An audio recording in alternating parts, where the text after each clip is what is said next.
What's going on, Packers fans? Welcome into an all-new episode of the Pack-A-Day Podcast. I'm your host, Andy Herman. You can follow me on Twitter at Andy Herman NFL, and you can find the podcast at Pack-A-Day Podcast. It is great to be back with you post-vacation, and it's even better to be back chatting with the one and only Justis Mosqueda. You can find him on social media at JUMOSQ, and of course, acmepackingcompany.com. Justis, it was an eventful week, which I'm going to let you do a lot of the heavy lifting because I'm still catching up on everything that has happened. We have a new special teams coordinator. Of course, the NFL Combine happened. Goody spoke.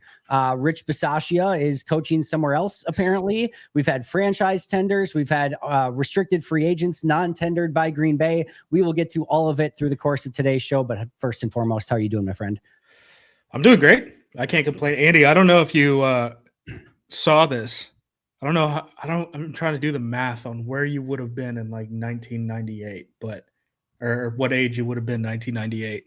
I was around 14 to 15 years old, just to age myself. So were you too old for Pokemon? Were you too old for the beginning of Pokemon? I was too old for the beginning of Pokemon. I was a huge sports card collector growing up. I would do sports like card shows, and my friend and I would have like the cases and be selling cards at the events and do a table and spend our whole weekends doing that stuff. But so for me, it was sports cards. And then like Pogs came along and I didn't do anything with Pogs. And then Pokemon and Yu-Gi-Oh are sort of the next thing. And I was just on the outside of that. So never got into it. My kids have a decent amount of Pokemon cards, but that's as close as I get.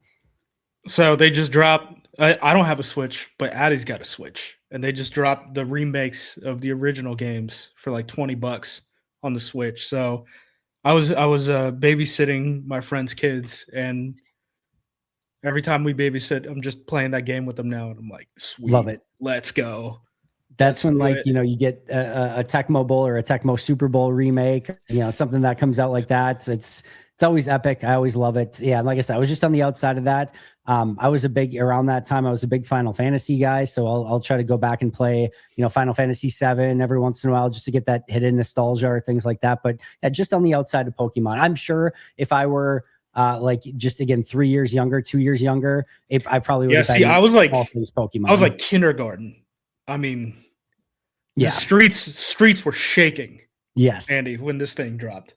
Very much so. So yeah, I was just on the outside, but like I said, had I been just a couple years younger, probably would have completely taken over my life. So I probably wouldn't be here. I probably would be like doing, ripping Pokemon cards on a Pokemon channel or something. Probably what I'd be doing.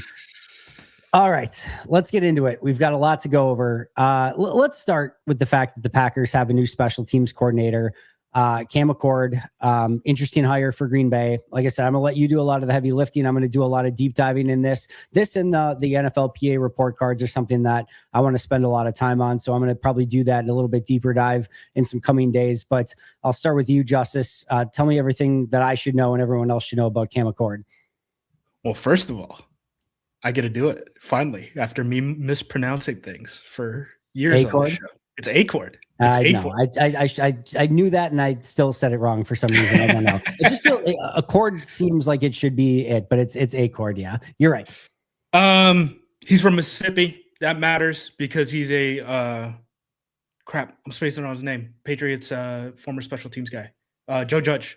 Yep. Joe Judge is a Mississippi guy. People don't necessarily think about him in that way. You have to remember he came up from Mississippi, went to school in Mississippi. He was actually going to take the Mississippi State job before he got the New York Giants offer. And now Joe Judge is back down at Ole Miss now. So he's like Mississippi guy through and through. The only reason I know this is because when we were XFL 2020 and we were testing our special teams rules, one of them being the dynamic kickoff that the NFL has completely ripped off. Shout out to Sam Schwartzstein for making it. We actually tested those at JUCOs down in Mississippi. So he's a Joe Judge guy. Your mileage will vary whether you think that's a good thing or a bad thing, depending on your perspective of Joe Judge. He certainly has a lot of people who like him and a lot of people who don't. If you look at, there's been a lot of numbers floating around. I am more inclined to look at the DVOA numbers. The DVOA numbers do a lot better job of taking into account of things that they call hidden yards, which are like your ability to make team miss field goals, right? having that counted. Field position on like punts and returns and field goals, and not just looking at like percentage and stuff like that. Achord's history when he's been a special teams coordinator. And Andy, I'm kicking myself in the butt because every single guy that the Packers brought in was a guy that you and I brought up other than Achord, because Achord was the cut. I looked at guys who had been coordinators in the league either of the past 2 years, and he was 3 years right before that. Right, right on the cutoff. Dang it. So 2020, the Patriots were first in DVOA. That is great. We love that. 21, they were 18th. 22, they were 32nd, and 23, they were 28th. So if you take his last 3 years and consider, I mean, you could do whatever you want with that data, right? People are going to manipulate it however they want. The way I've seen people talk about it is like the last 3 years, they've averaged 26th in New England, and New England was a program that was pretty good at special teams over Bill Belichick's career, and not all of that was under Belichick. Bisaccia ranked 21st, by the way, in Green Bay. He was not, no matter what people say, he was not the worst. We've been basically finished like 33rd before, right? And it's potentially on the table that could happen again. The other thing I've seen when people look at that data and want to manipulate it however they want, right? They say 2020, he was in first. He's been first before. That works for me. So was Rich. And then the last way was 32nd and 22 to 28th and 23. And people were like, upward projection. Most of that is tongue in cheek, I think.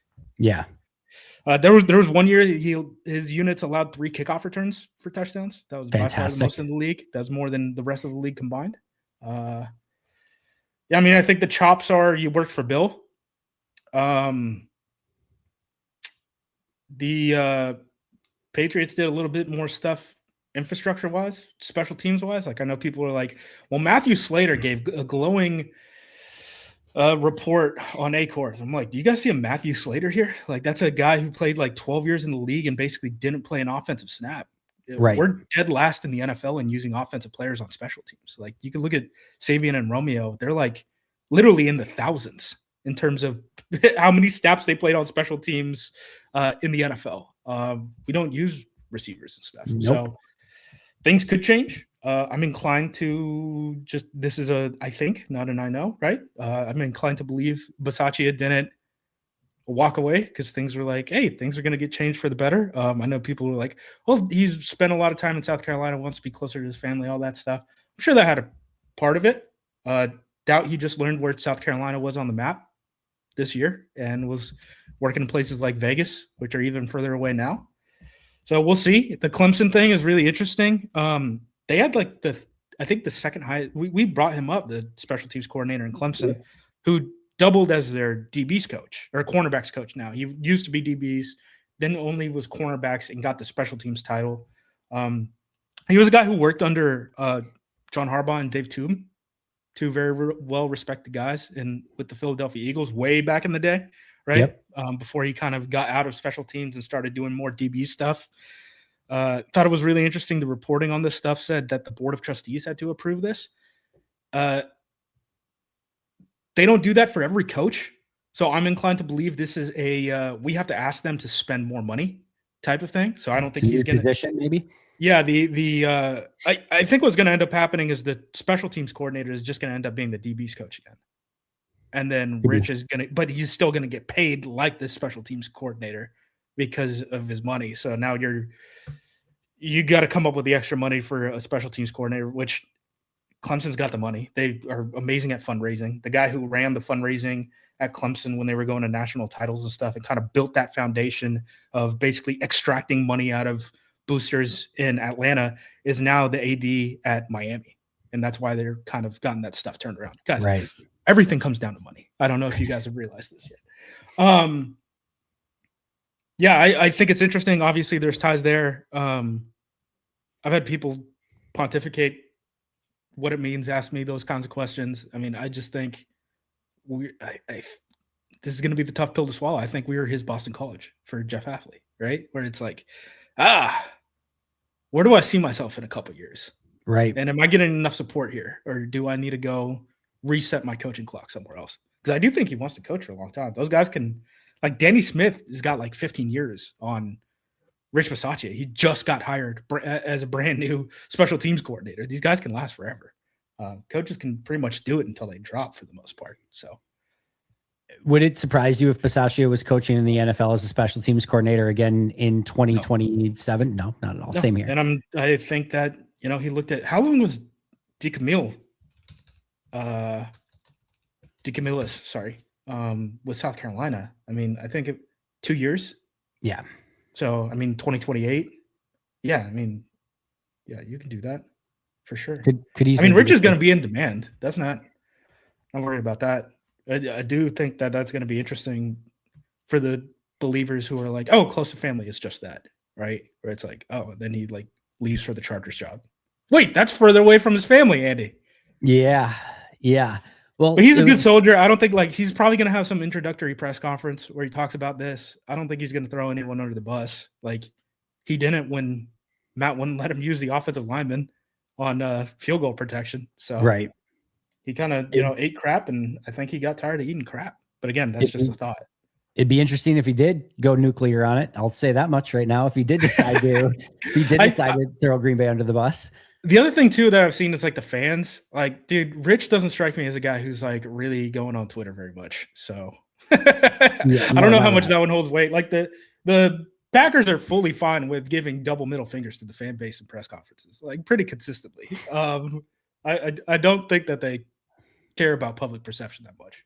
No, I don't think they do either. And of all people, I don't think Rich would care one iota. I don't think he cared what the media thought. I don't think he wanted to ever be in the press conferences for the most part with the media. No. He tried to keep those pretty short.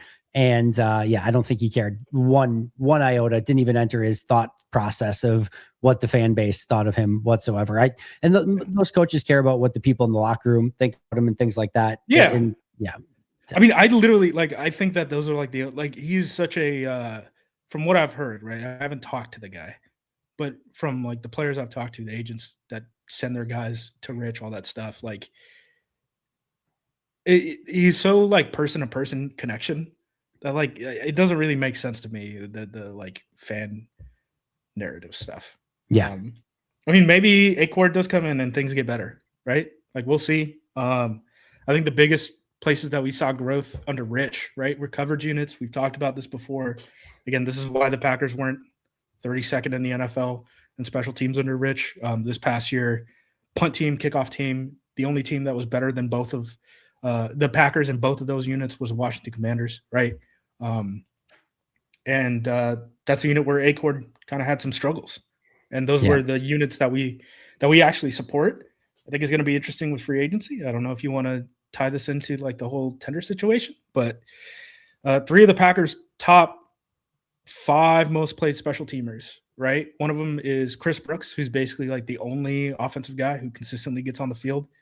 It'll be interesting to see what they do with that.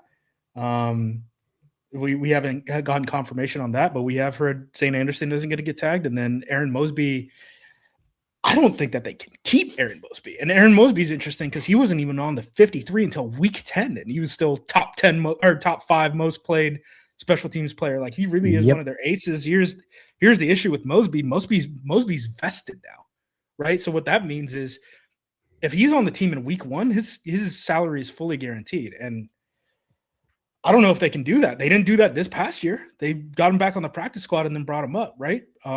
Is he going to have an opportunity to get Green Bay's thinking will be, Colin Oliver can do that. Colin Oliver can be our like that's just not like he can't would be my guess. He's probably not going to be as good at it as Mosby was on teams. Probably is. Not. Mosby's pretty good at it, but it's the sacrifice of the game day spot, right? I mean, exactly because he doesn't play defense. He really doesn't. Mosby. I've told you guys this before, right? It's whoever that 5th linebacker is, whether it's Neiman or Welsh. And then for the second half of the season, we use Mosby. Those were like really the only special teams only guys. And I know, again, Rich falls on the sword, right, in the press conference and is like, well, I've never been anywhere where there's only special teams only guys. And then people run with that and they don't look at – people don't look at actions, Andy. People don't look at people's actions. They're like, oh, it's good enough. Special teams bad. A lot of things bad. Keeping things status quo bad. Change good. Special teams bad, special teams coordinator bad, offensive coordinator bad. But we'll talk about that. That's an interesting one that I do want to get to eventually too. Just a couple things as we wrap up these first ones. One thing I did hear on Achord is that when they did the joint practices, New England and Green Bay this past year, apparently Achord was extremely impressive, high attention to detail. Or was it the year before? Sorry. Whenever he was with New I was England. going to say, I was like, was he in? Was it New England in 2020? He was with the Giants. I know this because I know a guy who went from Baltimore to New York. He was on that staff this past offseason. And Achord wasn't kept by Harbaugh, which, like, I don't know what you want to do with that. I'm sure people will make a big deal about that. I had the year wrong. It was the joint practices in 2023 is when it was Patriots Packers. So it wasn't this past year. It was 2023. And when Achord was there, apparently he was very impressive and it caught kind of Green Bay's eye is one thing that I heard there. So that was one thing I heard. Whether or not he can actually change anything in Green Bay, I'll believe it when I see it, Justis. But on the Harbaugh thing, because I don't think people have even reacted to that, but that's, I mean, it is kind of a sign. I wouldn't make a huge deal out of it. Harbaugh basically just imported his entire special team staff from Baltimore to New York. So I wouldn't make that a huge deal that, like, Achord wasn't kept, even though he was the number 2 in New York. A lot of times there's some holdovers on staff. You want at least a couple of holdovers, Andy. You don't actually want to do a clean sweep because then guys get in the room. Let's say like front office and the coaching staff, total clean sweep. Well, that doesn't even really happen. The scouts get kept until after the draft, right? But let's say that happens, and then you're a new head coach. It's January 15th or whatever, and you're like, all right, what are these players like? And no one can give you an answer. Not a great situation. That's why you would see guys like Ben Sermons held over from like the McCarthy staff to like the LaFleur staff and all that stuff. Usually there's one guy who has that crossover. I guess for us, it's Covington. I know we haven't officially announced our coaching staff. It's after the combine. It's happened again, Andy. Yeah. What did I say last time?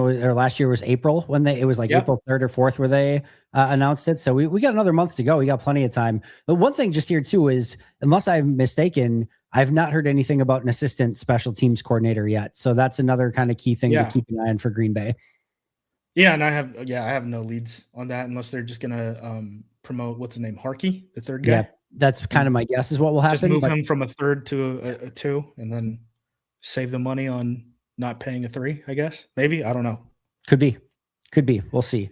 But that'll be interesting. And then just to go back to Bisaccia for a moment, Spoon's article over on JS Online, PackersNews.com, it was very interesting, kind of taking a look at that. Apparently some buzz around the combine of maybe, LaFleur and Bisaccia not seeing eye to eye, but apparently that was kind of refuted, but there's still some buzz out there. And then it did seem like he wanted to move closer to home was another piece of that, but go check out Spoon's article. But that was some interesting takeaways from that too.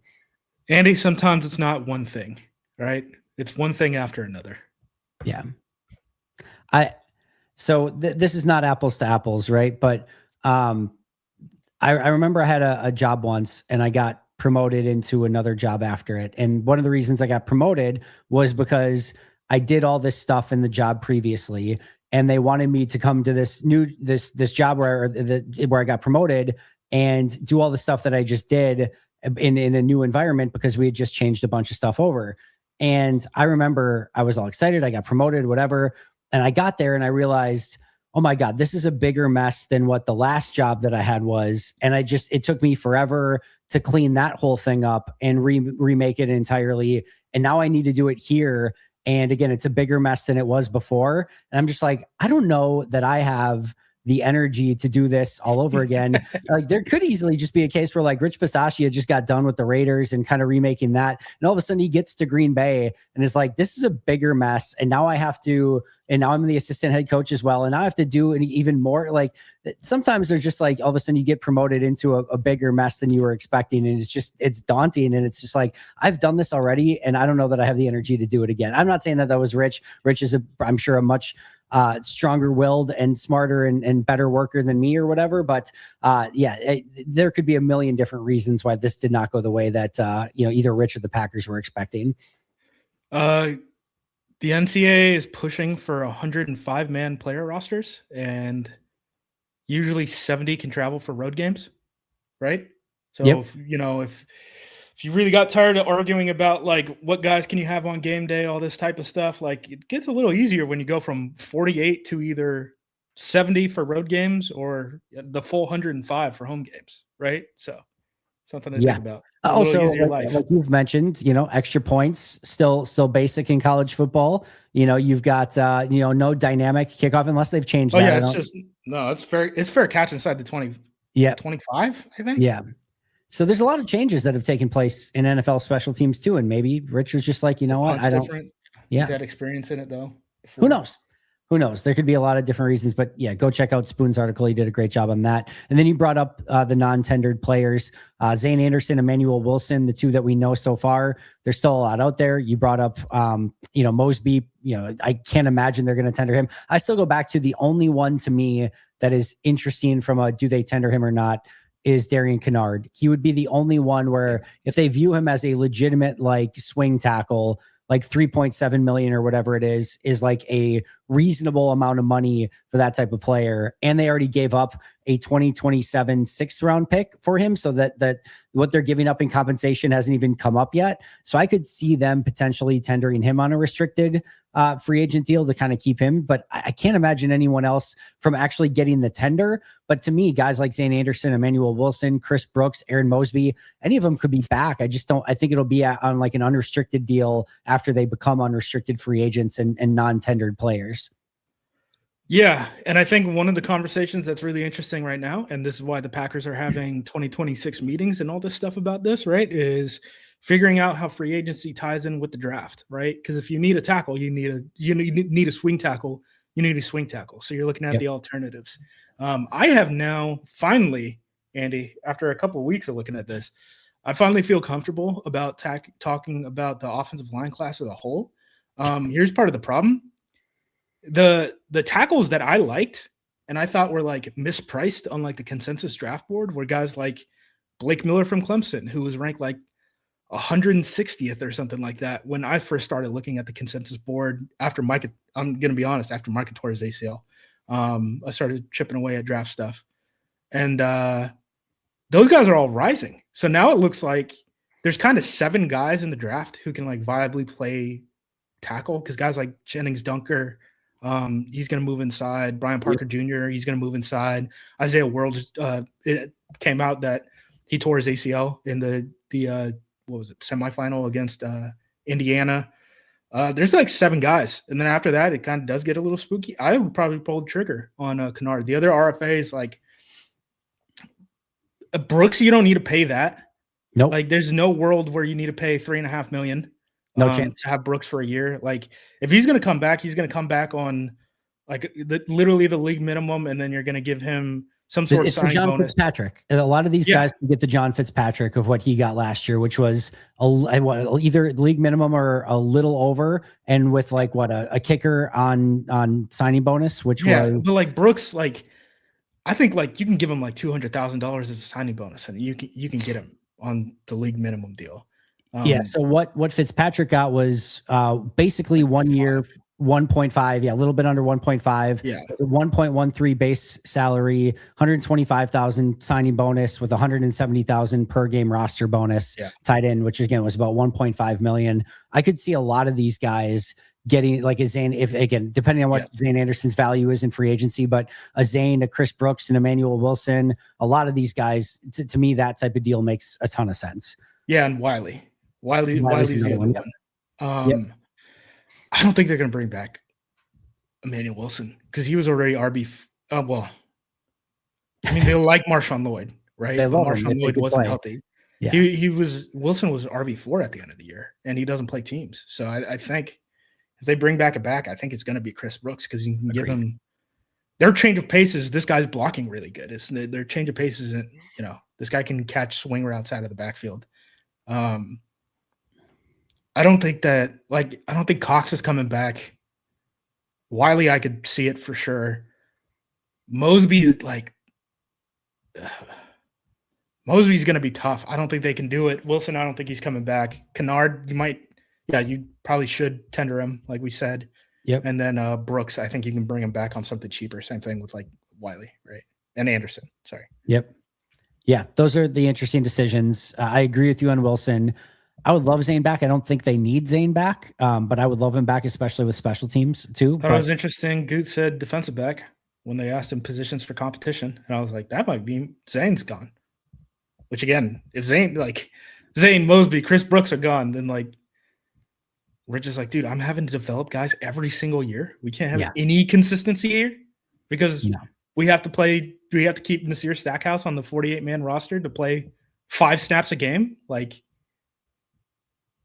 can't let him out the door. What would happen if Stackhouse is out the door? You can't let that happen. I know him, and then like Donovan Jennings. Like, we got to start keeping track of their pet project. Josh Nyman is arguably like the only guy I think that's actually worked out. Like Alex Light didn't work out. Raven Green didn't really work out. Tim Boyle, as much as it pains me to say, didn't really work out. Like all of these guys that they have kept on as these pet projects, about the only one who has worked in a fairly significant way has been Nyman. Yeah. I don't think, do we count Benkert? Benkert was QB2. No, we don't count Benkert. That was just to make sure Jordan never saw the field, right? I mean, it's kind of a little different thing his rookie year. I guess Travis Glover is kind of that guy. But he was a draft pick. But they like him. Yeah. They do like him. I mean, Nasir was kind of a draft pick. Like, we paid him a ton of money. Yeah. There's not much success, like hit rate on these like late round guys, unless you want to argue like, Rasheed Walker. Jonathan Ford was another one. Yeah. They did nothing with him. And then they finally just got rid of him. And then they brought him back and he did nothing when they brought him back. So yeah, they've kept so many of these guys that have not really amounted to anything. And it's not like Josh Nyman changed anyone's lives by sticking around for a couple of years. So yeah, they just have to kind of figure out that these back of the roster UDFA late round draft pick types are, I get that they show some talent and some flash, but man, they were taken there for a reason, and the odds that they become anything significant is pretty small. Yep. But hey, man, the undrafted streak. We love the undrafted streak. Don't look at who the undrafted guys are. Don't do that. Meanwhile, special teams has cost you in the playoffs in 3 consecutive years in a row, and obviously longer than that too, if you want to go back further. But yeah, what could go wrong? All right. Any other thoughts on restricted free agency tenders, anything like that before we get to our next topic? Nah, man. My only take is probably pull the trigger for Kennard, and that's been my only take the entire time. Let everyone else hit the market. Likewise. Figure out price points.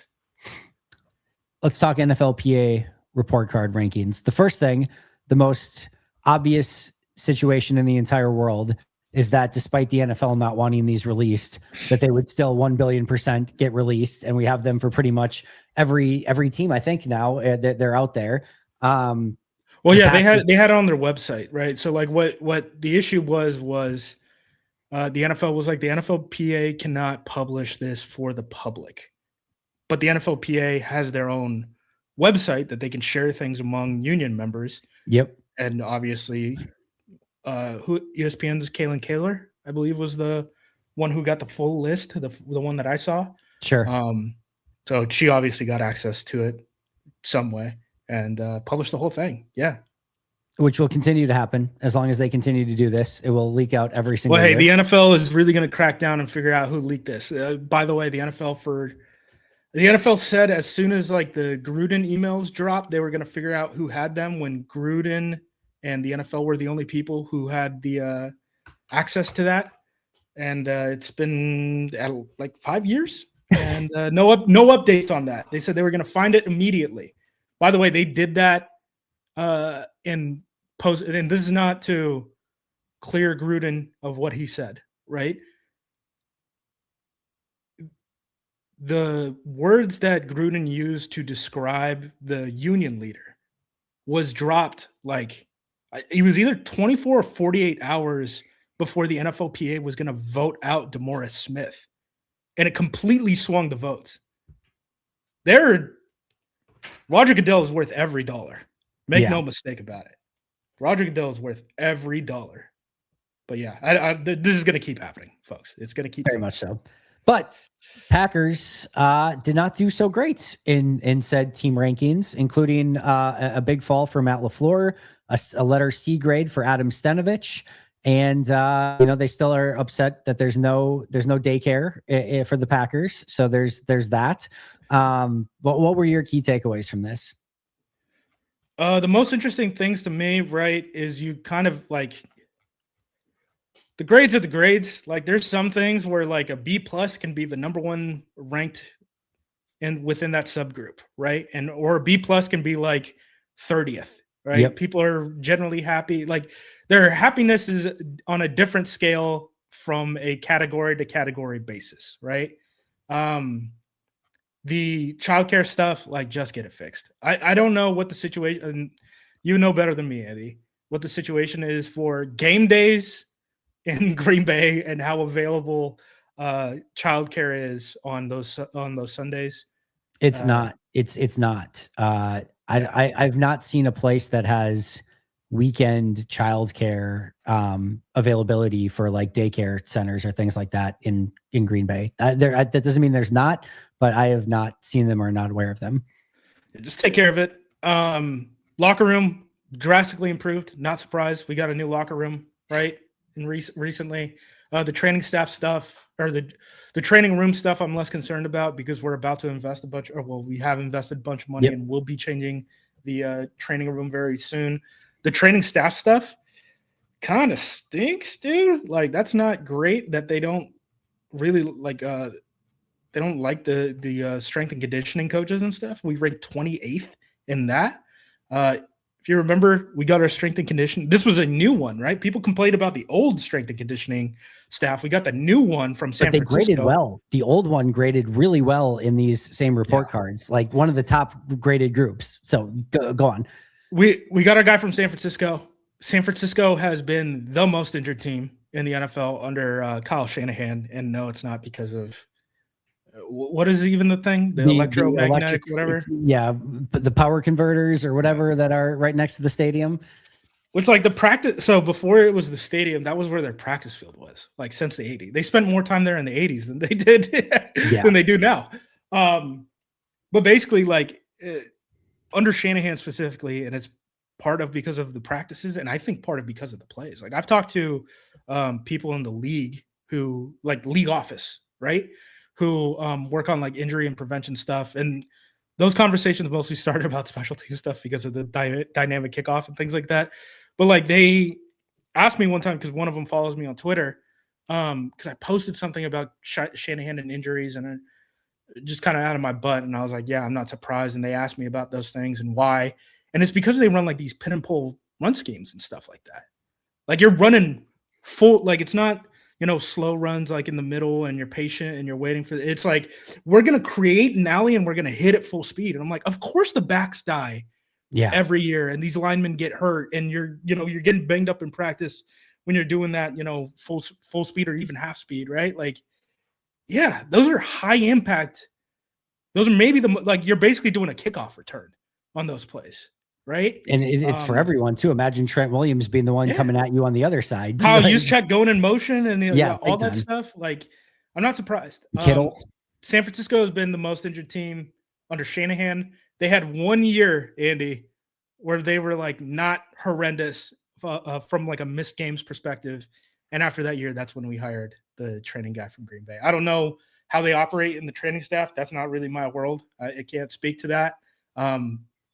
But it's not bringing a guy from San Francisco and then guys still getting hurt and guys not liking that guy. I'm like, geez, should have seen it coming. Yeah. There's that. And then, of course, you've got the head coach and the offensive coordinator who also did not grade well either. Yeah. The head coach I thought was interesting because they must have subsections in this type of stuff. Because they were talking about Nagler had the screenshot of what they actually sent to the PA. Like when you click the team profile and they give you that information, wish we had access to all of that for all of the teams. But at least Nagler was able to get it and he got it before Taylor even put it up, the report card ranking. Shout out to him and She Said TV. And it was like respect. Like, what the heck does that mean? The other interesting thing about this is the timing of the report card. Did you see the dates? It's before the 5-game losing streak, right? Yes. Yeah. So it was from November 2nd to December 11th. So that was before, and people are like, before the 5-game losing streak concluded? No, before it started. So the Packers over that period were either 5-2-1 to 9-3-1. And then after the report card was or I guess not tabulated, but submitted, right? Yeah. That's when they went on the 5-game losing streak. So these numbers might be inflated, which is not a great sign. The offensive coordinator thing, I'm like, that's not good. Because who likes him? Is it just Matt? It seems like it. Well, the thing with Steno, and people throw this back at me, is, so in our position, right? Like, we have to have something to back it up, to say like, hey, like if we're going to say like, hey, Packers should move on from Adam Stenavich or whatever, it shouldn't just be like, it's a feel thing, or like you should say like, well, here's why. And I'm not saying that this stuff maybe doesn't exist, but for the longest time, I just said it's really, really difficult to parse out of like, is there something that Steno's really doing wrong? It's Matt's offense, right? It's, he's the one that's calling the plays.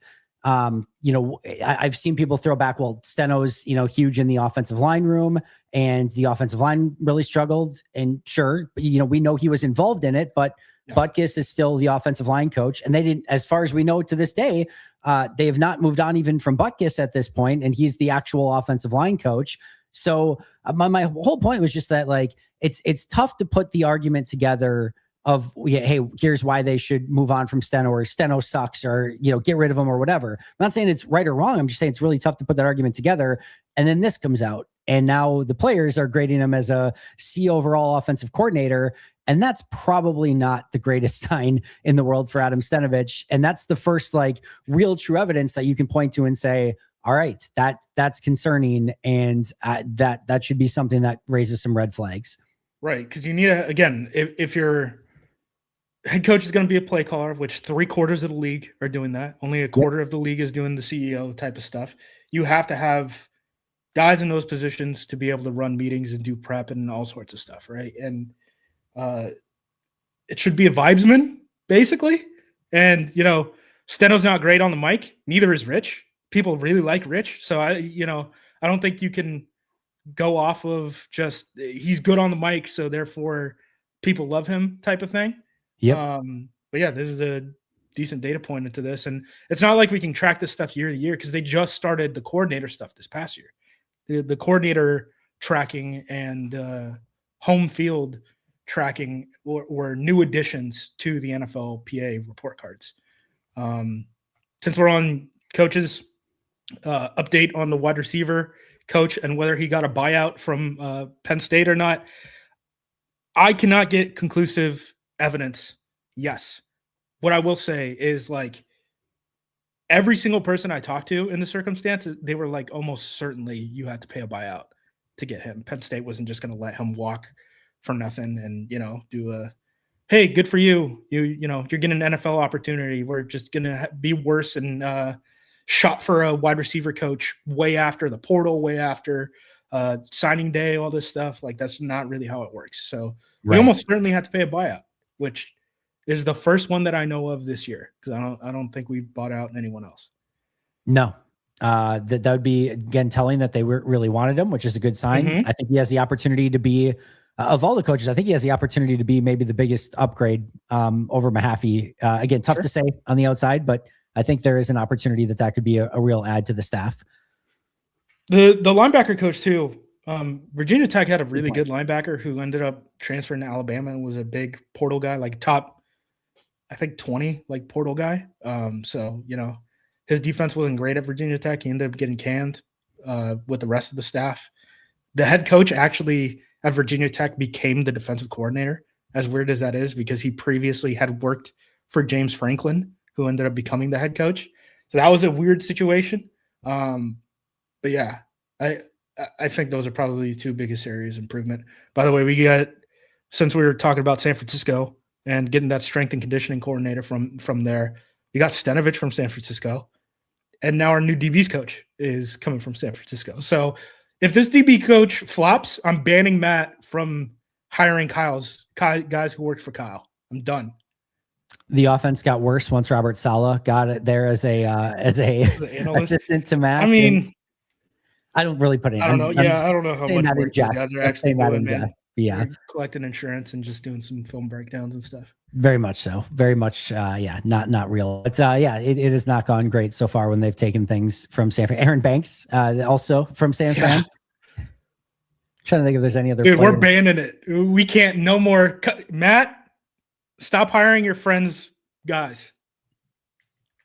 Now I have to check. Did you see who else we interviewed for the special teams coordinator job, by the way? Just really quick, I need to see this. All right, so no Jawan Jennings, Kendrick Bourne, Sky Moore, Yetur Gross-Matos, Jordan Elliott, Kevin Givens, Clelin Farrell. There's not much. Thankfully, there's not much in free agency for the San Francisco 49ers, so we should be mostly safe from making any big 49ers mistakes in free agency. But no, who else did they interview? They did the Titans guy eventually, right? Or not the Titans guy, Fitzpatrick Seahawks guy. Yes. So we got him. Huber reported that Colt Anderson, who was the guy in San Francisco special teams, who the guy said they can't get. Yeah, the year prior, so not this past year, but the year prior, served his lone year as special teams coordinator and finished 32nd in the league. He advanced to his second interview. And then we also brought in Chase Blackburn from LA. He was the special teams coordinator McVay fired mid-season, and he advanced to a second interview too. So, these were some. I mean, I think we kind of misplaced it a little bit because I looked at the former special teams guy in Atlanta, right? And then I finally looked into his numbers, and I'm like, oh, he's been bad like every year. Yeah.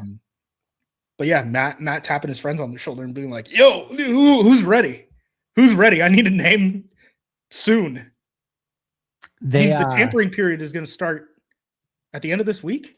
It's early next week or end of this week. It's right around there. So I think you can make a very strong argument for the people that are anti-Matt. Matt's biggest Achilles heel so far has been hiring assistants, loyalty, and hiring guys from his friends or hiring his friends. Yes. Yeah, he's not beating the nepotism, or I guess not nepotism. I mean, they're not related to him. Allegations. Hey friends, as many of you know, I just got back from vacation, and while it was gorgeous and wonderful and beautiful and a ton of fun, the one thing I missed the most was, of course, my delicious Luigi's pizzas. And you can bet that the very first thing I did when I got home, when I was making dinner, was make a delicious Luigi's pizza. And it hit the spot as it always does. Now, today we're talking about the original Mighty Meaty Pizza. Another perfect pizza for college basketball season. This has got Wisconsin mozzarella, Italian sausage, ham, pepperoni, and my favorite, bacon crumbles. This is a 12-inch thin, crispy crust baked at 425 degrees for about 16 to 18 minutes. It is crispy, it is crunchy, it is satisfying, and it is perfect for any time of day. I might remind you, it has bacon on it, so it counts as a breakfast food too. The perfect Mighty Meaty Pizza to curb your hunger at any time of day. Check it out over at luigispizza.com and make sure to give them a follow at Luigi's Pizza. So, I mean, special teams coordinator, again, we can make the argument that inherently the organization has failed, but they have not figured out and settled on a special teams coordinator in his tenure. Is he on his fourth guy now, right? Fourth special teams? I believe so. Yeah, because it was Menenga, Drayton, and then Rich, and now he's on Achord. Yeah. So fourth special teams coordinator. I don't think he had a choice on Pettine from the sort of sounds of it. No. So that's not his choice, not his fault. And then I'll give him credit for Hafley. Hafley was good. He swung on Barry and missed. We'll see what happens. Yeah, Barry was a huge miss. Hafley was a hit, and we'll see what happens with Gannon. And then, by the way, like Barry, the final three were Jim Leonard, and Evero, right? Evero and Barry. And it sounds like they wanted Leonard. We still have not gotten. There's been refuted reports or whatever. But either way, to have those three as your final and settle on Joe Barry of the three is a really brutal look. Evero has been a really good defensive coordinator for the most part in his time so far. And then on the offensive coordinator side, mileage again may vary on Nathaniel Hackett and how, but I mean, the offense was good when he was here. I don't know how much he actually had to do with that. Vibesman, you're running meetings. Keep the guys up. And he had good vibes, and he, I guess, continues to have good vibes. But yeah, and then Steno from there. It has not been a great group of coordinators, to say the least. Not great. Not great at all. All right, multiple other things, but ones that are probably a little bit more lightning roundish. We do know now that Green Bay will not have a home game taken away for an international game, which is huge. They could still have a road game against Detroit, or who's the other one? Is it Atlanta? There's one other. This is the Paris team. Forgetting who it is. Saints. Okay. Yeah. So Saints or Lions are the two teams that they theoretically still could be playing in an international game on the road. All the other teams that are playing international, Green Bay does not have on their schedule. So there's at least a chance that they avoid this altogether. And if so, it's taking a road game away. They already have 9 home games, which is nice. And then they could take a road game and turn it into, at worst, a neutral site game. Yeah, and this is kind of interesting because the Packers are kind of due, right? And usually, because of the odd number scheduling, right? This year it would have been more likely that they played a home team, right? Because it makes more sense for you to lose a home game when you have 9 home games than if a year where you have 8. The Packers are due. The only team that's played fewer international games is the NFL's cash cow, the Dallas Cowboys, right? So I kind of thought we had a decent chance. I got let know this would have been a week ago, because they announced it during the combine that Jacksonville. This was the day before it came out. Jacksonville was going to get the 2 London games, and then I was told that they were leaning the Bears for the Spain game by the same guy. And then they announced the Jacksonville stuff because all the international games got announced in a pretty short period, right? Other than like the Australia one that had been announced way before. And then we heard nothing for a week, and then it ended up being the Falcons and not the Bears. So I don't know if something went weird with like the scheduling of that or something, but could be. Or I was given bad info, but they nailed the Jacksonville one. Yeah, either way, I mean, it obviously could come back to haunt a little bit if one of their home games is taken away next year when they only have 8 home games. 7, and then one of them's on a Monday and one of them's on a Thursday. And yeah, that could come back to haunt them a little bit. But for now, I don't know. Maybe it sounds like there are some rumored teams already to play the Lions and the Saints, but kept track of that. Yeah, the other thing too is that it was rumored last year Green Bay and Pittsburgh were going to play internationally, and then that never ended up happening. So, we'll see what comes to pass. But if it were the Lions as a road game, I wouldn't hate it if like it was a Week 8 Lions Packers game that was supposed to be played in Detroit that's now international, and you get the bye week after that. I could live with that. Yeah, I mean, we're just going to be dealing with this every year, right? The league has come out and said like we want every team to play one international game every year. Period. Right. Yep. We heard it from Kraft first, and then we heard it from Goodell. So they're kind of making their demands, and I think they're going to get it, Andy, because I don't know if you saw the thing from the Wall Street sources stuff that RN, I believe it's RN, reported. Okay. And he was like, the NFL wants to renegotiate their contracts right now, midway through the deal. I'm sure they would. And Goodell thinks he can get it. And what they want is double. And I'm like, how do you have 5 years left on the deal and you're like, hey, you're going to pay me double now. And I don't even know what the threat you can put against them to get to that goal is, unless it's, we're not going to negotiate with you next time. Exactly. Yeah. Exactly. That's the only way you can get there is, hey, renegotiate with us right now because you just gave the NBA more money for Sunday night basketball than we get from Sunday night football. And that's not right. To NBC, obviously. Yep. And if you don't negotiate with us right now, we'll be full streaming on our next broadcast contract, right? So I don't know if they can execute that. If someone calls someone's bluff, what happens with the economy between now and by the time they can get to the table and negotiate these things? Side note, the Dolphins just sold 1% at a $12.5 billion valuation. The line is just going up like crazy, and the NFL legitimately does not believe it's stopped. They're not acting as if this thing is going to stop anytime soon. So No, it if probably the won't. players get told, like, hey, we need labor peace on a CBA, and you're not just getting the 2 extra games or the extra game and the bye week, right, in terms of the money, but we're doubling your salary over the lifetime of the next CBA because we just got double the money from NBC, CBS, Fox, ESPN, Amazon, YouTube. I think they take that deal.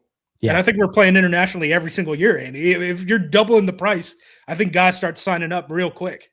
Well, if they do keep it at 17 games, you have that new game Well, that they want is to keep it up to 8. They want to go up to 18. They right said for they sure. But want to go if to 18 over 20 weeks is what they want yes, to the do. double And then bye. you end up having, what is it, President's Day, the day after the Super Bowl. That's their plan. And the preseason is only 2 weeks. And I don't know what the hell this means for training camp because training camp overlaps with preseason. I don't either. But if for some reason it does stay at 17 games, which I expect it to go 18 as well, but if for some reason it does stay at 17, it is very logical that you just take that new 17th game, which is an AFC NFC game. You wouldn't even have to do it that one, but whatever it is, just take every team and play a neutral site game so that you still have 8 home, 8 away, and then a neutral site as your, an international game for everybody. It would just make logical sense to do it that way. So it's just baked into the schedule. Yeah, but then you have teams like Jacksonville that are going to play like twice on the road and kind of like, or try twice internationally a year, Yeah. and it's messed stuff up. I don't know. It's weird. You could still have them do more. Like you could still say if you want to give up one of your home games to do London and another one, that's fine. You can do that. But here's the mandated, 16 games, and everyone's going to get eight home, 8 away, and 1 neutral. Like you could easily do it that way. But I expect it to go 18 game season anyway. So it's probably a moot point. Yeah, it's happening. It's happening.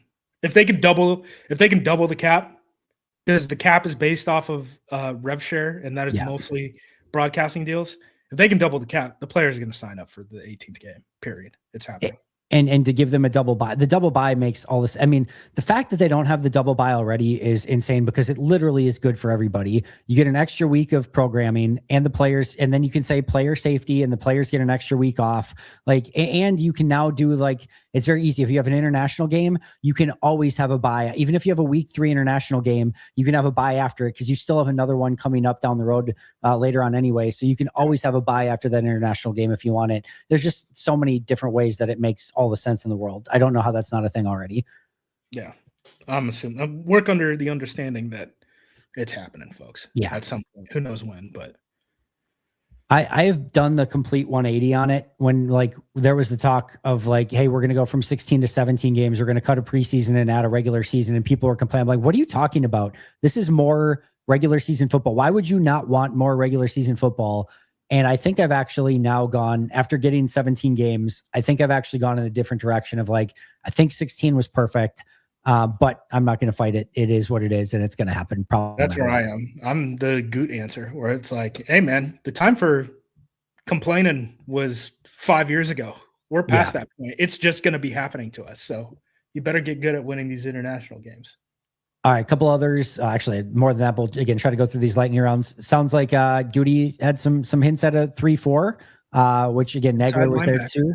Yeah, inside linebacker was the big potential tell. Yeah, I mean, he said inside linebacker. That is a 3-4 term. Usually, if you're referring to that guy in a 4-3, you're calling that guy a Mike, or you're calling that guy a middle linebacker. I mean, technically, I guess your Will, who's an outside linebacker in 3-4, would be an inside linebacker in a 4-3 would be an inside linebacker in a 3-4.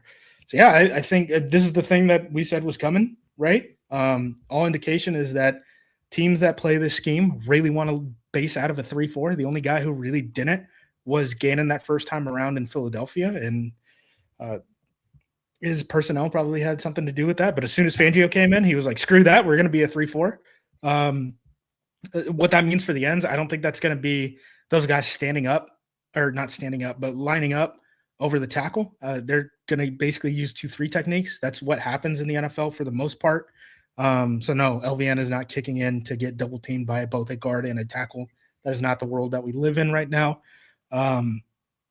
They're probably going to have fewer numbers at inside linebacker, which I think could potentially expose Neiman to not being re-signed or something like that, which, again, I don't know how big of a deal that is. I think it was interesting that in the context of that, he was saying we need to add competition to the inside linebacker room. And I'm like, oh, Quay's gone for sure then. like you might only have room for 4 guys, and you already have McDuffie, Hopper, and Cooper under contract. Yep. So if you're talking about adding competition, that means Quay's gone. Yeah, we're going to be run first on the defensive on the line of scrimmage. Like the outside linebacker is going to be run first too. So at least on early downs, passing downs, you can do whatever you want, have your sub packages, all that stuff. So yeah, I think we're getting what we thought we were getting, which I know, right? Like defensive coordinators get the pat on the back and their bellies rubbed and all that stuff every single time they have the opening press conference, which by the way, we still haven't had for Gannon. It's crazy when they say, hey, we're going to be aggressive, we're going to be fast, we're going to be versatile, and everyone goes, yay!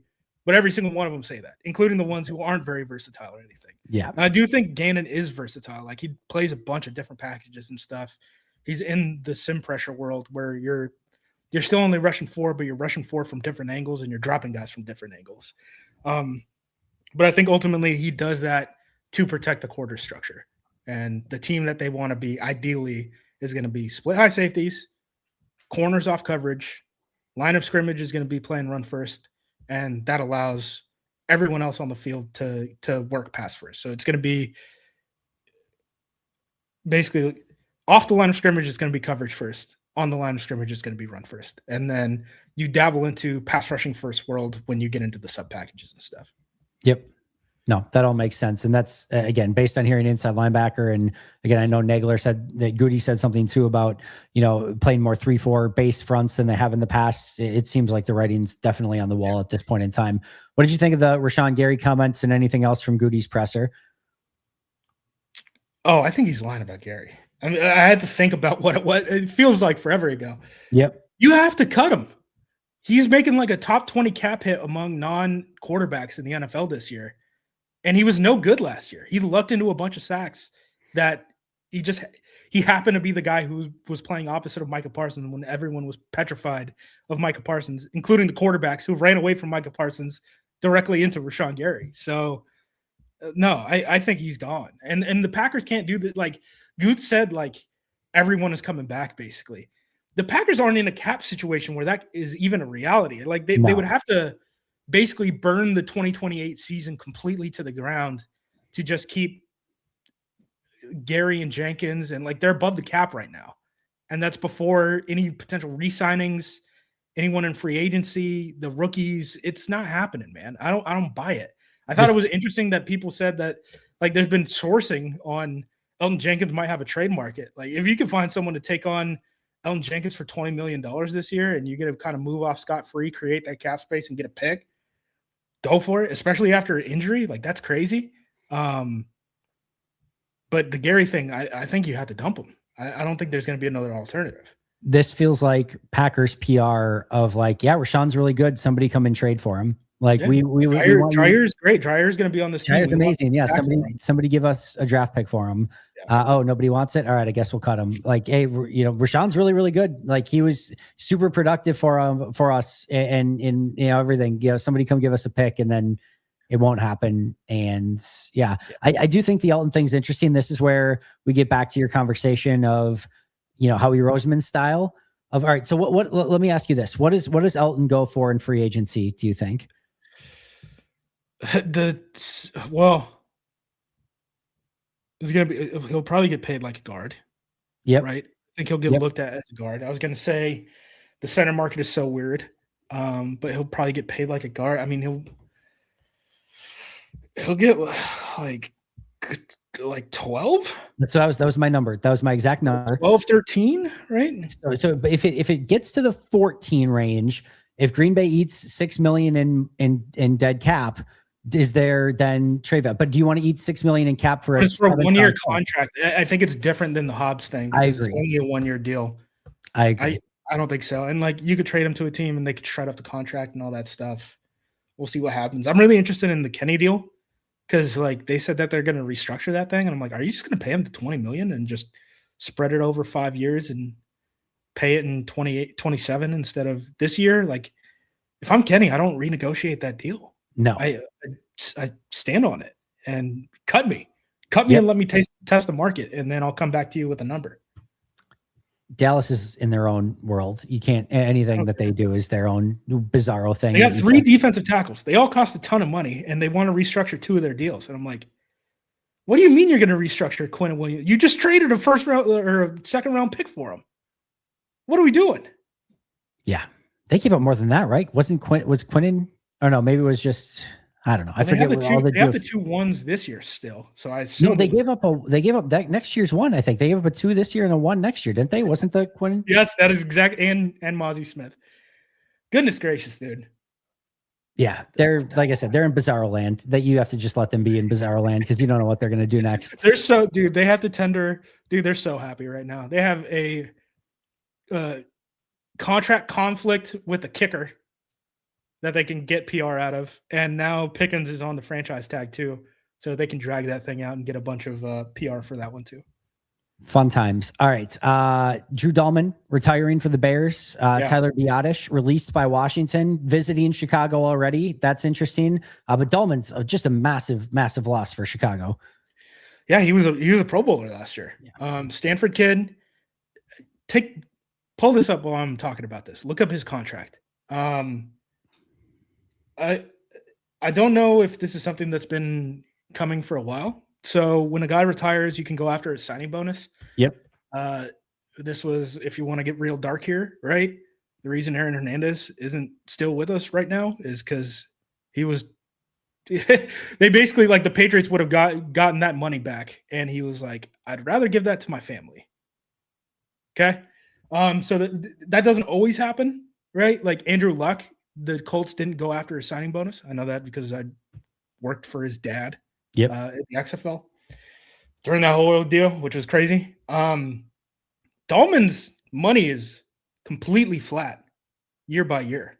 It is. You have the prorated signing bonus, and it was a small signing bonus. $2 million per year. So $6 million total, $2 million per year. He got $6 million up front, and it was two per year. His salary didn't move, which, like, Packers fans, you should recognize that as odd because the Packers backload everything, right? $11 million per year. So I wonder if this is something like Dahlman's kind of thought about, and he was like, "Hey, man, let's take this year by year.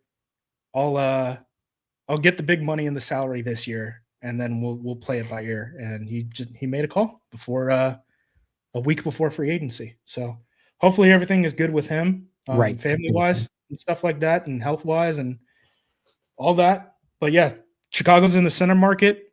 I'm gonna mess up this guy's name. Biadasz. Okay. He's been pretty much like an average center, slightly above average center over his whole NFL career. Dealt with an injury at the end that got him put on IR. The Commanders weren't going into the playoffs. I don't think the injury is a big deal. He got put on IR like in week 17. Didn't need a surgery for it or anything. I think if that injury happens in like week 4, he's not on injured reserve, right? It's just like an end of season weird roster mechanic thing. Let's get someone in because you're not going to be available for the last 2 weeks of the season or whatever. Yep. You can poach somebody from a practice squad, which is basically like getting another 90-man guy. There's a lot of different things. Right. There's so many things. So I wouldn't take the injury thing as a major concern. They lined up the first visit with him. That's interesting. He would probably be one of the top centers on the market. I think he's probably over Cade Mays. That's probably the conversation, right? You probably have you have Linderbaum first, and then you've got McGovern from the Bills, who I think is probably second, and then I think Mays and Biadasz are probably choose your flavor. Right, exactly. And then Mays is like kind of the one guy who sort of split the McGovern and Sean Ryan tier, right? So we got another guy who's in over Sean Ryan, which should be good, right? But then you get the -1 starter because the Bears got retired. So now we're kind of back to square zero. Biadasz is able to visit teams right now because he is not he's a street free agent, right? He's not a qualifying free agent. So qualifying free agent, guys who had their contracts expire. Biadasz was released for cap space purposes in Washington, which is weird because Washington is in like top 5 in cap space. I don't know what the heck that they're planning. A lot of weird offensive line moves already this offseason. Yeah, like the Cleveland thing is weird because, like, dude, have you seen the Cleveland offensive line? Every single starter is set to hit free agency. It's DeJuan Jones, Luke Whippler, and now Titus Howard, who they got for a 5th-round pick. That's it. That's all that they've got. Dude, they're gonna be a mess for a while. And they're talking about, like, I talked to a guy who's down there at the combine, and he was saying, like, yeah, he thinks it's gonna be Deshaun this year. And I'm like, oh my God, dude. The sunk cost fallacy is just through the roof there. Like, it's a mess. The Jets and Browns are not going to be real franchises for a little bit. You wonder why it was so hard to fill that job in Cleveland, right? Yeah. The Kevin Stefanski might be the biggest winner of the offseason. I mean, Atlanta's got its own issues too, but just getting out of there and then the Browns are the biggest loser, right? You lose Stefanski and Jim Schwartz. Yeah. Schwartz isn't anywhere yet, is he? He's still Cleveland, I guess, still owns his rights. Yeah, they still hold his rights. So I think he's just sitting out a year. And then once they fill position, he'll be like, oh, I'm unretired. So you either pay me or have to move off of me. Because you can't trade picks for coordinators. Yeah. It's an NFL rule. I did not know that. Sounds like a stupid rule. We've got some Vikings stuff. Kyler Murray is out in Arizona. He's released. Maybe some Vikings interest. And then Aaron Jones. Through the roof because they don't have a lot of cap space. And Kyler is going to sign on league minimum deal. So the way that this works, right, I think Kyler was going to make, I think it was something close to like $30-something million. I think it was like 38 or something like that. 38, I think was the number. Yep. Yeah. So that's fully guaranteed. The Cardinals are going to pay him that to not play football for them. There's been no indication that they're going to post June 1 him. Even post June 1 him doesn't really help that much because, again, most of it is that salary, right? I mean, I guess you can convert. I guess theoretically you could convert that before you release him and then spread it out and pay it in 27. But all that means is your rebuild really doesn't get to zero until 28. Right. Like Michael LaFleur might be fired by 2028 the way things are going in Arizona. So unless someone can beat the dollar value that Kyler is getting from Arizona, which he will have no change in the money coming in. It will just be offset and helping the Arizona Cardinals. So he is incentivized right now to take a league minimum deal. Minnesota has a head coach that people want to work for if you're a quarterback, and they don't have very much cap space. So mentally, I'm like, they're the leader, if not the only option, right? Yep. I don't like if you present me the options of I get to throw to Justin Jefferson and my head coach and play caller is Kevin O'Connell, or you could sign with the Jets, or you could sign with the Browns. There was reports today that there's 2 teams he's interested in. Minnesota's obviously one. Okay. I don't know what the other would be. Atlanta, maybe with Arizona. Atlanta would be the only one. Atlanta, maybe. Yeah, actually, that kind of makes sense. I'm surprised they're so off of Penix already. But he's injured too, right? Like he had an injury that was a little bit. He always gets injured, man. Yeah. There's that photo of him in the wheelchair because he had the double knee surgery and stuff. Like, yeah, these have always been an issue. So that'd be the other one. If you want a little insurance there, that could potentially make some sense. I'll buy the insurance on the Kyler's going to Minnesota take. Yeah, that would be the other one. But Aaron Jones released, Jonathan Grenard on the trade block, which is very interesting. So some stuff happened. I don't know if they're going to get a biter on the Grenard thing. We'll see. I think they will. It just depends on if it's lucrative enough for Minnesota to actually do it. Grenard's been good for them. He's been good. He's expensive though. Like, actually, I don't think it's. I don't know. Maybe I'm wrong, but I thought it wasn't that bad. Give me 1 second. I'll pull it up. So, team acquiring him. He's 29 years old. It would be 18.39 million base per game roster bonus. So about 19 million. I guess, yeah, it's expensive for Minnesota, right? Yeah. It's more expensive for Minnesota than the team taking him on.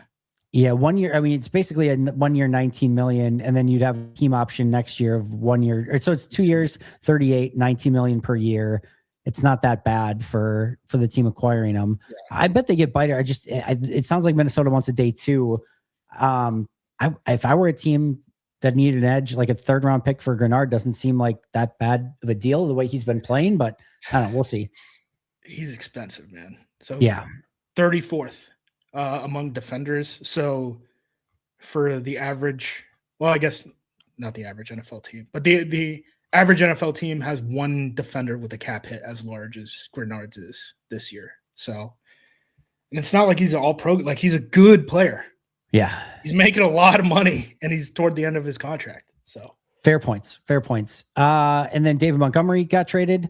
I thought that was a good deal for Detroit overall, getting a fourth, a player, and a seventh. I don't know what Houston's doing with that thought process there. They completely revamped their offensive line room because they hated the culture that was there in 24. And it was part of the reason why they were willing to part away with Tunsil, who's still a good offensive tackle because of that. They were like, we are pressure washing this place. Our culture is so bad on the offensive line. Everyone's head is getting chopped off, whether you're a player, you're an assistant, or you're the offensive coordinator. They rebuilt it in 2025 and have now shipped away 2 of those guys. I don't know why they want to play this game of musical chairs. There's not, again, we talked about this kind of a little bit earlier. There's like 7 real offensive tackles in this draft. And I think probably all of them are, I don't know if Ian Achord and Blake Miller are for sure going to be first-round picks, but they're definitely going to be options there. I don't know how many swings you're going to get at these guys for starters in 2026. Like, that's going to be a major issue. And we've talked about this whole time, right? Like the whole free agency period and leading up to it. Rasheed Walker is the only full-time starter coming off a second contract who's available in free agency. He's it. Everyone else was either a part-time starter or is on the older side. So if you're trying to lock down the position, stripping away an interior offensive lineman and Titus Howard, a former first-round pick tackle, I don't know, man. I don't know. I'll be willing to bet just about anything. Whatever team gives Rasheed Walker that salary to will not end up happy at the end of that deal. I get that's what you have to pay for the going rate of the top tackle in the free agency, that you can't get those guys and find those guys. I still don't think the team that gets them is going to be too thrilled with that at the end of the day, giving them that much money. The big problem is, right, if he gets 25 and the first cap hit is like 11 and it starts going from there on the 4-year deal, good luck. That means 4 years from now, his cap hit is like 40. 30, 30. Yeah, and you have to take on dead cap to release that, right? It's going to be ugly.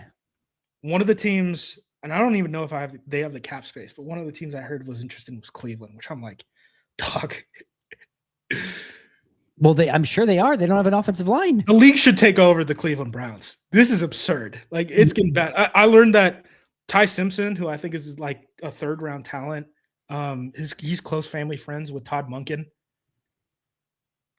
And I'm like, oh my God, if you go to Cleveland behind a dismantled offensive line and you have the Shadur drama and the Watson drama backing you up, like, you're going to get eaten alive, man.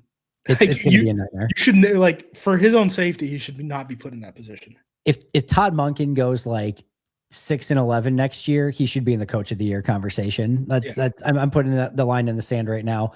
The NFL needs to go full David Stern when they vetoed the Chris Paul trade to the Lakers. They're just like, no, you're not, you can't do that. And the NFL needs to take over and just start setting rules for what the Browns can and can't do, because they can't manage themselves. They're a nightmare. Last couple things, Anthony Richardson, Jimmy Garoppolo, some quarterback buzz that Green Bay might be interested in both. I don't see either of those happening, but we'll see. So Richardson, I think he makes more sense for a guy. Like, he makes more sense for like the Rams, right? A team that, like, you're going to need a starter of the future. Yep. Within the next year or so, right? Garoppolo, I'm like, so the way the market is right now, right? A backup quarterback probably runs you like $5 million. At least. Are we going to offset like a 5th-round pick to sign Jimmy Garoppolo? I really don't think so. Nope. Especially if we're not spending, because if we're spending on the backup quarterback and we're not spending on a nose tackle and we're not spending on a center and we're not spending on a corner and we're not spending on what else do we need? Everything. I mean, not everything. Yeah, everything. Because those would all offset draft picks too. Unless they're cut players. I don't believe the reporter, I think it was Fowler, mentioned it. Fowler was the one for Garoppolo. Yep. Yeah. I don't think he's lying, right? But The only thing I could think of though is apparently Arizona has legitimate Garoppolo interest. Was there a rumor that LaFleur had a lot of interest in Garoppolo and he ran with it as Green Bay and just got the wires crossed? That's the only other thing I can think of. I guess.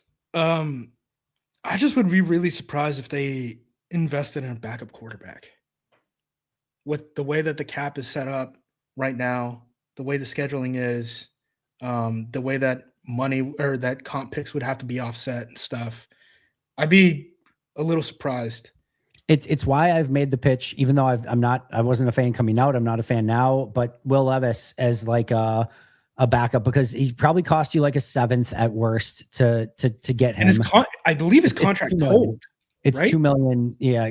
Well, I don't know if it told, but it's like $2 million. If it told, then he has 2 years left. That would be interesting. That's what I mean. I think his contract told because it was like they drafted Cam Ward, and then he was like, "Yes, I'm going to have the surgery. Put me on IR right now." Interesting. Like they didn't even make it to camp or anything. So if he has 2 years left, it certainly. I mean, we traded Malik when he had multiple years left. We didn't trade when he had 1 year left, right? You want to get, as Goody said, right? He's not spending money and draft picks to solve 1 year problems. He wants multi-year solution. So, yep.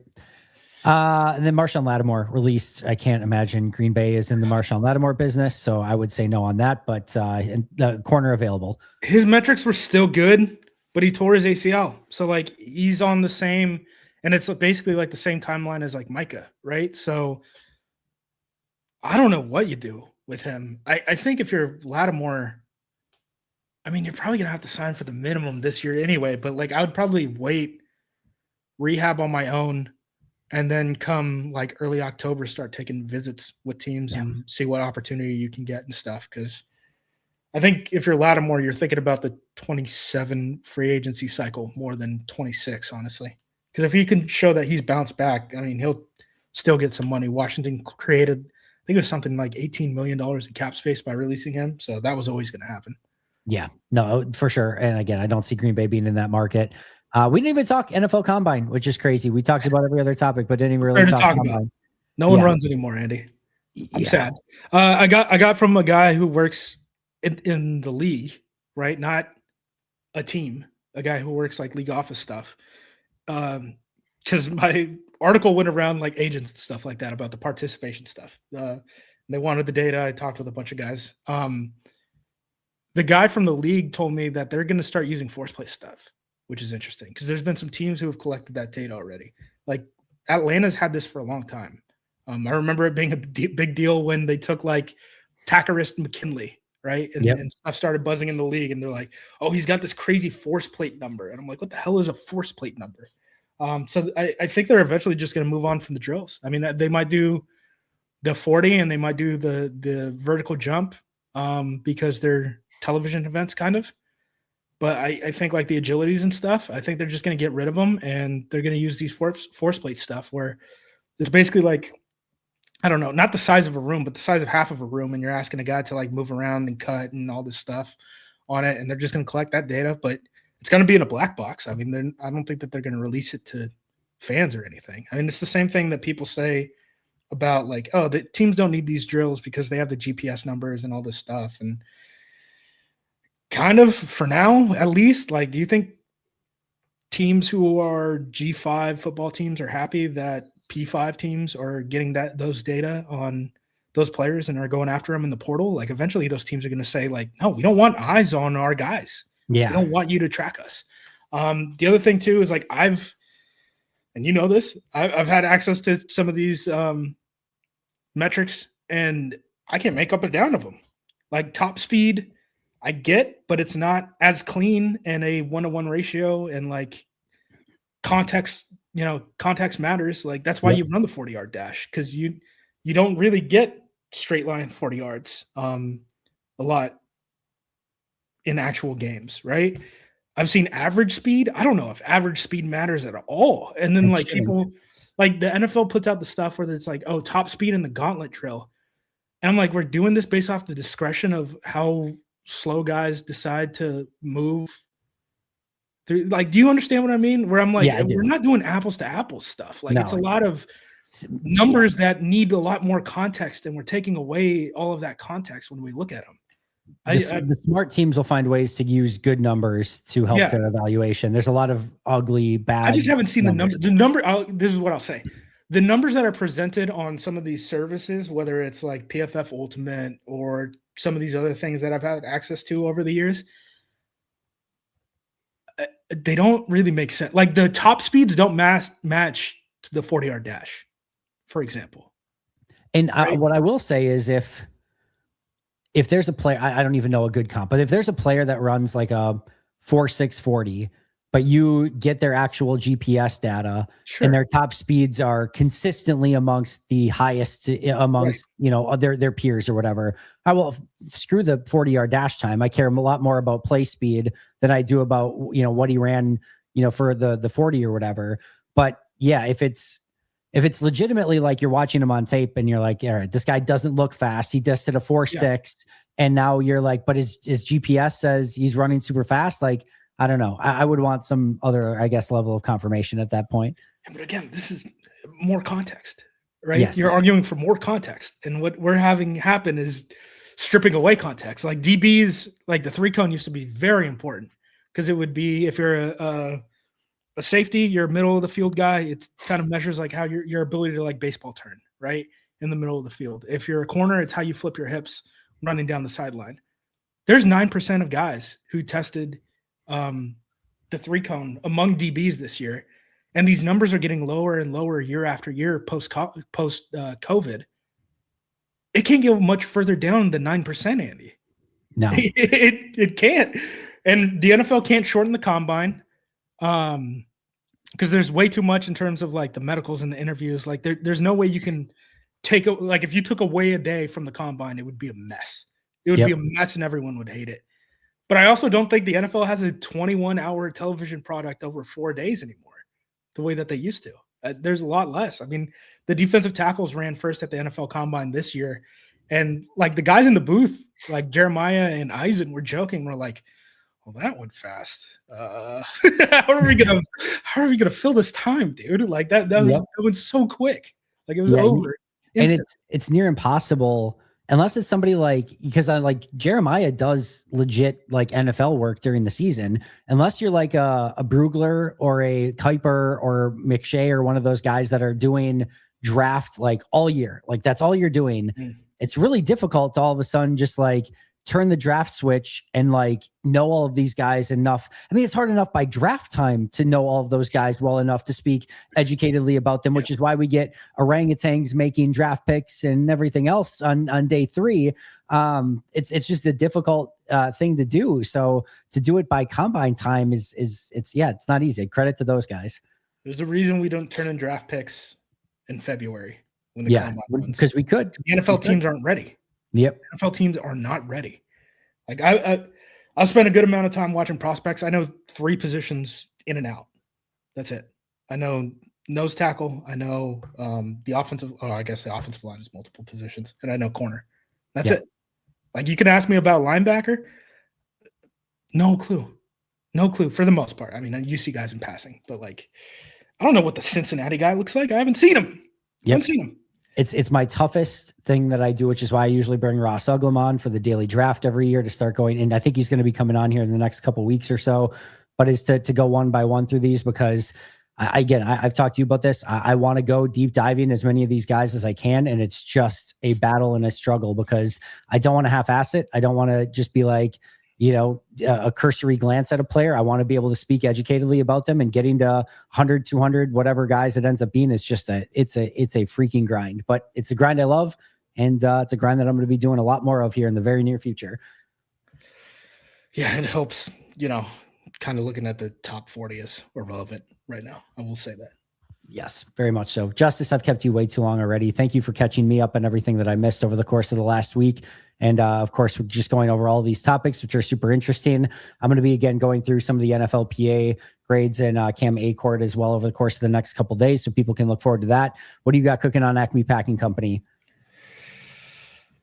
I mean, we're covering free agency. We're doing all that stuff. I have the top 200 consensus board update for the free agents. So that is with cap casualties now and post tags and, guys signing deals, I take them off the board too. So you can look at basically what is the live consensus ranking.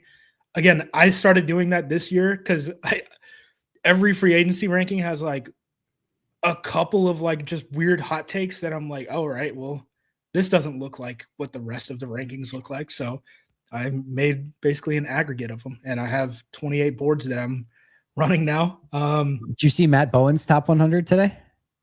He had Quay at 10, right? Is that the one you're talking about? Rashid at 5, Quay at 10, Malik at 14, Romeo at 19. Sure. And the, yum. I'm so full of comp picks. Yeah. I know. And Igbari at 83, Trayvon Diggs at 99, Sean and he had Ryan, right? Yeah, he had Ryan on there. He was one of the Ryan guys. Yeah, so he's just chock full of Green Bay Packers on his list. 4 in the top 20 and 7 if you include Diggs, who's obviously not comp pick worthy or eligible for Green Bay, but 7 Packers in the top 100 if you count Diggs. There's a lot of that, man. Quay is wrote about it. Quay's the most polarizing guy. There are Kingsley and Igbari and Sean Ryan guys in terms of the free agent rankings. Like a lot top 100s don't have them, but some of them do. He had Quay over Devin Lloyd. He had Quay at 10, Lloyd at 16. Lloyd is going to get paid more. I will tell you that. Lloyd's camp thinks he's getting Lloyd's going to get paid more. Oh yeah, for sure. I totally Lloyd's agree. camp thinks he's getting 20. So 20. A lot of potatoes. Another thing I want to plug, going on Tyler Brooks show. Tyler writes for us at APC. Best available on YouTube, and then Frozen Tundra Frequencies podcast network on wherever you find audio stuff, whether it's Spotify, iTunes, whatever. We're doing weekly breakdowns of position groups. We just got done with the offensive line. It went about as long as this podcast did. So if you want to hear some offensive line stuff, I've actually seen them, and I'm ready to talk about the top 100 guys. After that, still need more work to do, which is hopefully free agency will tell me whether I need to start watching some of these positions or not, and the Kennard RFA tender or not tender can inform me on that too, so I can get my eyes in the right spot and not waste time. Who knows what we're going to be talking about a week from now with potential cuts. Dude, if we sign a slot defender, I'm going nuclear. I'm doing a slot defender from the 49ers is what we need. That's the key demo. No. Does Garoppolo count as a Niner? Technically, no, I guess. He's not. He didn't come. He's on the Rams, right? He's on the Rams, but he played for Kyle. No, for sure. That was his most noteworthy for sure. But technically coming from the Rams, I would say. Wait, you're talking about a quarterback who played for Shanahan and McVay? Why? No, there's no way Green Bay would have interest in that. I don't think we're going to spend $5 million on a backup quarterback, but we'll see. I also bet Garoppolo goes for more than $5 million, if I had to guess. I mean, someone's got to play for the Jets. Get after it. Yeah, it's all going to be very interesting. Like I said, who knows what we'll be talking about a week from now. I can't wait. Go follow him at JUMOSQ, acmepackingcompany.com. Give him an extra shout out and just go do everything at Acme Packing Company for him joining me for way too long every single week and me stealing all of his time. Justis, I cannot thank you enough. Enjoy your week, my friend. Go Pack, go. Go Pack, go. We'll see you guys soon.